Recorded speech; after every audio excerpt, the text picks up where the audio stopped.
Salam əziz dostlar. Ağdəbə rayonunda qəsəbə sakini Əsədov Şərif Qəriboğlu 2023-də təbii fəlakət nəticəsində evimizin üstü bərbad vəziyyətə düşmüşdü, qırıq-qırıq olmuşdu, başımıza damırdı. Mən Fövqəladə Hallar Nazirliyinə müraciət edərkən onlar mənə belə bir yardım elədi.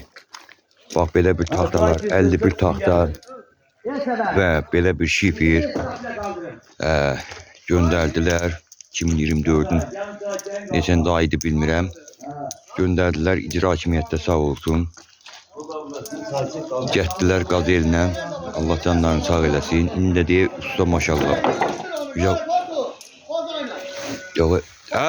Hemen şey çəkir. Usta bax vurdu. İcra hakimiyyəti göndərdi. Dəmiri də göndərdi. Taxtanı da göndərdi. Sonra deyir, bu üstündən çıxan taxtalardır. Oradakı materyallardır.